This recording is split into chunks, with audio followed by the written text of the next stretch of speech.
Okay, welcome to number 15. That sounds like a momentous point in blogging history with the Heap. So here we are again in the House of Round, in the studio, the hideaway, telling you about my life after another week. The week has been basically me finishing the song, Not Now But Soon, for Heroes, and I'm really pleased with it. In fact, I feel like a weight has been lifted because it's just a big milestone, a big hurdle that I've overcome.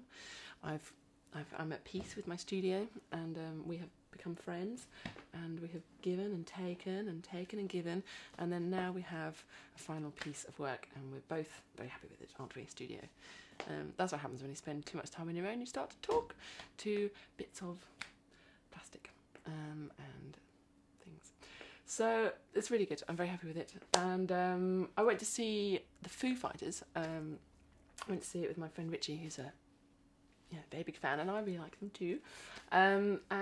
We ended up hanging out with them backstage, as you do, which is really good. And so we were dancing with Dave Grohl and his band backstage, having a really good time. So I think the end of the song is kind of a little bit inspired by the gig, because they're pretty full-on rocking dudes when they go for it.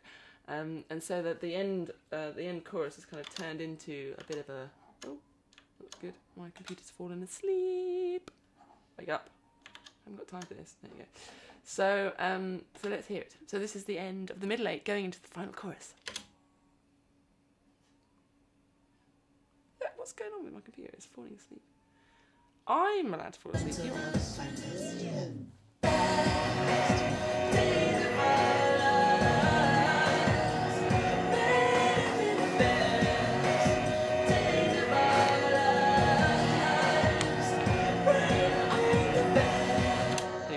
That's all you're getting. You have to wait until February, because it's going to be released in February, and they really like it, because it wasn't 100%.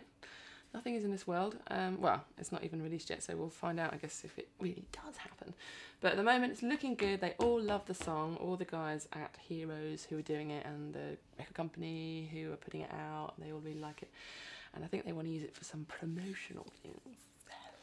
So I'm really happy about it, because it means you'll get to hear it soon, and I'll get to have something out there before my record, which will make me feel a bit better, because I hate keeping you all waiting.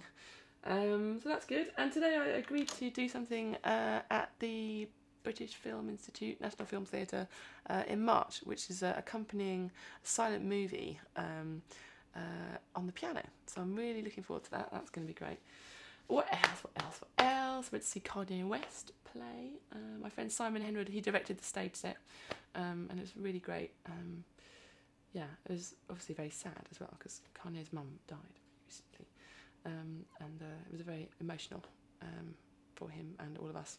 At one point, one of the songs, he broke down, not surprisingly, is about his mum, and the whole crowd are just holding up their phones and just kind of cheering him along, like, come on, Kanye. We were just all with him, just feeling it with him, poor thing. So anyway, blessings to Kanye. My friend Milosh was in town. That was really great. He came here and sat there, and I played him Not Now But Soon, and I was a bit nervous, because I like his music, and I felt a bit like, I can't decide. I can now. I've decided it's not cheesy, but when I started writing the song, I was always a bit kind of, because it's got the lyric "Best Days of Our Lives," which is a bit cheesy on its own, but with the other lyrics aside of it, it's not cheesy. I've now come to realise, so that's good. I don't feel so bad about that. What else? I even played the trumpet on it. But my trumpet playing sounded a bit like that. But then once it goes through all the trickery and stuff, I sound quite convincing. So there's me playing the trumpet, my debut trumpet solo. I wrote another song the day after. Once I'd finished that, I always seem to do that. I kind of write one serious song, which I kind of sweat and toil over, and panic about, and take everything very seriously. And then once I've done that, then I kind of go to the piano and write, I'm so funny, and write a silly song.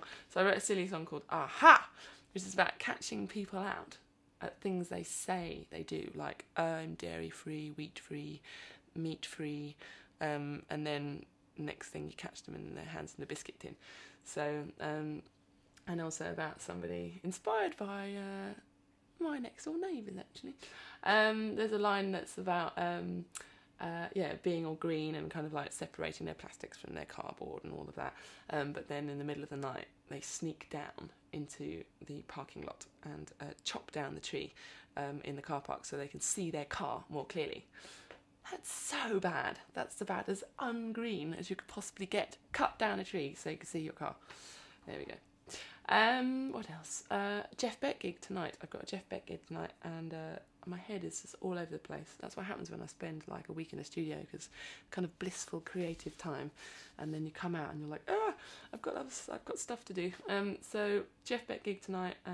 Really looking forward to it. It's very last minute, which is why I haven't told anyone, because there's no tickets, and I literally just said yes about a week ago. So sorry, nobody can come see me. Yes, okay, feeling really good. Yes, the song is not necessarily representative of the whole of the rest of the album, because as you know, the moment I said it's completely different from Hide and Seek, completely different from Daylight Robbery, completely different from Good Night and Go. So, you know, it's not all going to be like that song. If you don't like that song, there'll be others different that you might like. The curtains are up in here, they look very nice. The painters have finished the walls. The fireplace is getting there. And it's not going to sleep. My driving test is only a week away. I'm a bit nervous, but somehow, if it's meant to be, it's meant to be, isn't it? So we'll see. Yeah, I feel like I'm just moving at 1,000,000 miles an hour today, so maybe that's 2 minutes, maybe it's 20 minutes, I have no idea. But anyway, I'm done, and I'll see you next week, same place.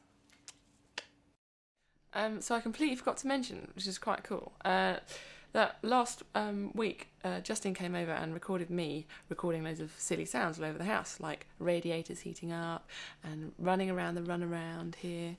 And so I ended up using me running around the runaround, which sounds like this, running all the way around the base of the house, and it's behind the verse. And I really love the idea that in the first song that comes out of the studio is me kind of running around the house, kind of wishing the house and me and everyone in it well for the future, with the first piece of music that we've done together, you know, and recorded here in the house.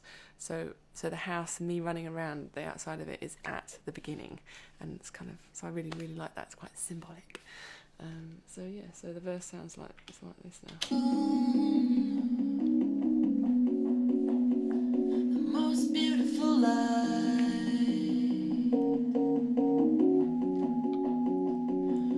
wake us to pillow